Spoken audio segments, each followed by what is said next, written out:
In early 2017, not long after Jared Kushner moved into his new office in the West Wing of the White House, he began hosting guests. One of the guests who came many times was Kui Tian-Kai, China's ambassador to the U.S., a veteran diplomat who studied at the prestigious Johns Hopkins University. In previous administrations, every time he went to the White House, Mr. Kui was greeted with a delegation of China experts and scribes. But Kushner, 37-year-old son-in-law and senior advisor to President Donald Trump, prefers to chat in small spaces. 3 months earlier, Mr. Kui had been near despair. Like many observers, he wrongly predicted that Hillary Clinton would win the 2016 election. This kind of mistake is what destroys ambassadors' careers in China's diplomatic system, he said. With friend. To make matters worse, Mr. Kui barely knew anyone in the new administration. Trump won with the message that China rape America, on trade. And Mr. Kui met Kushner.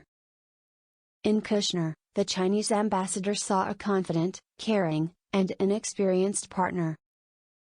Running his family's multi-billion-dollar real estate conglomerate, Kushner is determined to bring his entrepreneurial acumen into foreign affairs. He thinks new, secret relationships will be better than traditional bureaucratic practices in diplomacy. Henry Kissinger, who maintains close ties to the Chinese elite, introduced Kushner to Mr. Kui during the election campaign, and the two met 3 times during the transition. In the months after Mr. Trump took office, they met more often. Jared became Mr.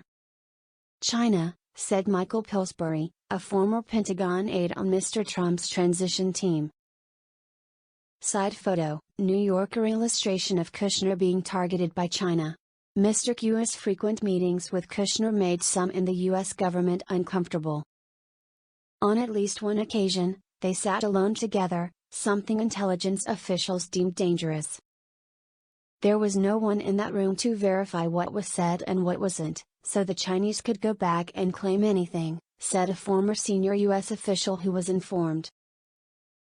About the meeting, said I'm sorry, Jared. With what you know, do you think you can report better than the Chinese ambassador? The official added. Kushner is really smart. It's just that he has little life experience. He acts innocent. By now, Americans are familiar with reports of Russian efforts to meddle in American politics, but in the intelligence community, Chinese influence activities are an equally serious concern. In recent years, the FBI and CIA have increased their resources to monitor China's efforts to spy on or enlist Western officials to pursue policy goals. Chinese influence operations are longer term, broader in scope, and often designed to have a deeper impact than the Russians, said Christopher Johnson, a former China analyst at the CIA.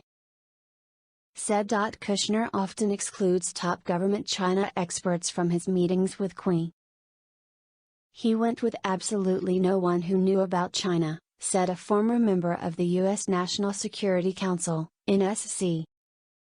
Some officials were not invited to the meetings or were reportedly forced to rummage through intelligence reports to see how Chinese diplomats would describe their meeting with Kushner. Several other officials directly asked Mr. Kui about the meetings. For national security experts, Kushner's difficulty in obtaining a high-level security card is a matter of concern. Is it because you did not report your interactions with foreign countries early? Or is it related to the investigation of Russian interference in the 2016 U.S. election? The administration is past its first year and there is growing concern about Kushner's security, that his meetings with the Chinese may have been the cause. Kushner is their lucky charm, said the former NSC member. Dreams come true. They couldn't believe he was so docile. A Kushner spokesman said no China expert told him you shouldn't do that. Bak Tong Thong Trump U8. As Mr. Trump was about to step into the White House, he made a surprise move to anger officials in Beijing. On December 2, 2016, Mr. Trump received a call from Taiwan's leader Tsai Ing-wen, breaking the nearly 4-decade practice of U.S. diplomacy. The United States has friendly relations with Taiwan, but presidents since Ronald Reagan have always avoided talking directly to the island's leader, as the U.S. only officially recognizes the government in Beijing under the one-stop policy. China. Later in the interview, Mr. Trump hinted at abandoning the One China policy and recognizing the Taiwanese government in Taipei. Chinese officials reach out to whom Kissinger introduced them to, Jared Kushner. Kushner later told others that he reluctantly took the job on China, after Chinese officials clamored to call Trump Tower and asked to meet in person. On December 9 and 10, Kui Tiankai and Yang Jieqi, China's top diplomat, visited Kushner at his office at 666 Fifth Avenue. Unlike officials from Japan and the United Arab Emirates, UAE, often keep communications with Trump's transition team secret, with Chinese diplomats notifying the Obama administration about this. Sometimes, Michael Flynn, who later became National Security Advisor but ended up resigning after only 24 days, and others were present at the meetings. Presenting China's hopes and ambitions for the relationship, Ambassador Kui urged the U.S. to strengthen military exchanges and support the Belt and Road Initiative, an infrastructure project from Europe to Asia to expand China's international influence. According to a person involved in the discussions, Mr. Flynn welcomed the offer, praising the Belt and Road and saying that although the U.S. has only one government, indicating Obama is still in power, Mr. Appreciate the start dialogue now. After Mr. Trump's inauguration on January 20, 2017, the relationship between Kushner and Ambassador Kui was further strengthened. They met again on February 1, and on the same day, Kushner's wife, Ivanka Trump, brought her daughter Arabella to the Chinese embassy's Lunar New Year party, small photo below. Later that month, Kushner persuaded Mr. Trump to back off his threat to abandon the One China policy. Kushner also passed Kui's proposals on to Secretary of State Rex Tillerson, who made his first official trip to Beijing in March. During the visit, Mr. Tillerson startled China experts by using several Beijing's official language includes mutual respect, which is often interpreted as reinforcing China's claim to disputed waters in Asia. Kushner and Kui have also met several times to prepare for President Trump's first meeting with Chinese President Xi Jinping on April 6 at the Mar-a-Lago resort in Florida.